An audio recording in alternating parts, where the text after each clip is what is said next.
بسم الله الرحمن الرحيم. مثلا دي شجرة تانية في نفس الغيط كان فيها إصابة اهي.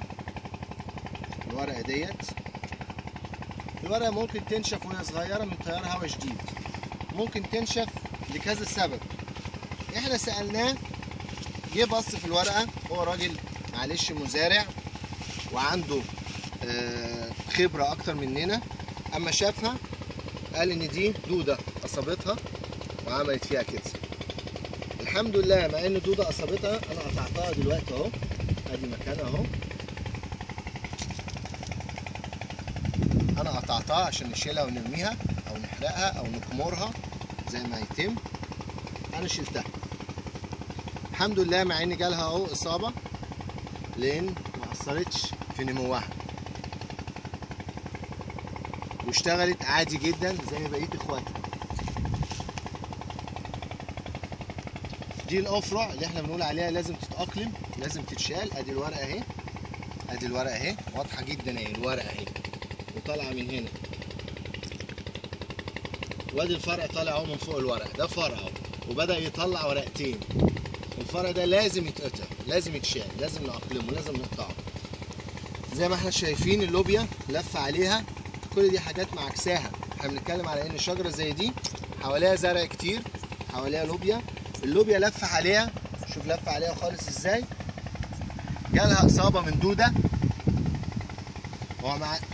ما اتشالتش، ما اتاقلمتش. يعني احنا عايزين نتكلم ان هي على الحرف. بص الهواء شديد عليها ازاي، واحنا قايلين على قد ما نقدر نخفف عنها تيارات الهواء.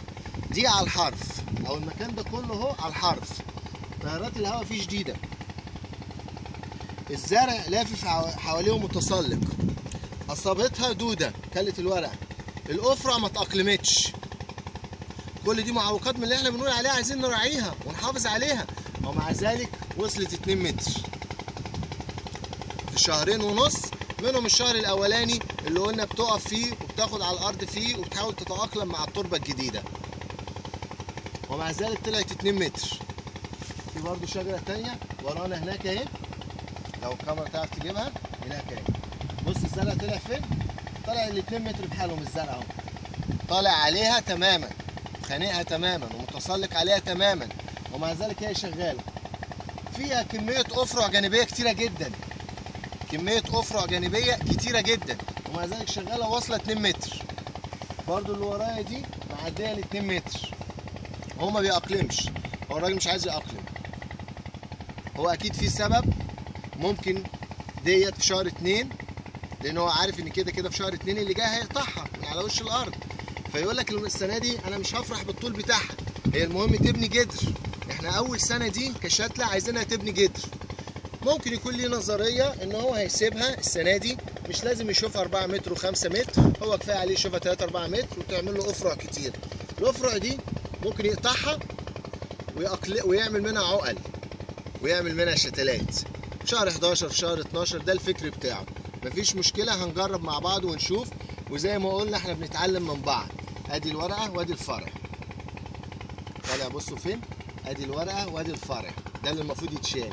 ادي الورقه وادي الفرع، ده اللي المفروض يتشال. هنا واضحه جدا عشان هو ما بيشيلش. بص هنا النبات متسلق لغايه فين، ومع ذلك شغاله. هنا في معوقات كتير وشغاله. هو شغال 2 متر في 2 متر زي ما انا قلت. الناس شاكه في حكايه 2 متر في 2 متر دي وبتقول لك قليل. الراجل اهو اشتغل 2 متر في 2 متر وزرع في وسطيها كمان، ومفيش اي حاجه للزرع. الزرع ما اتضرش في اي حاجه، وهي نفسها ما اتضرتش في اي حاجه. هات المنظر العام كده، هي نفسها ما اتضرتش في اي حاجه. شكرا، السلام عليكم.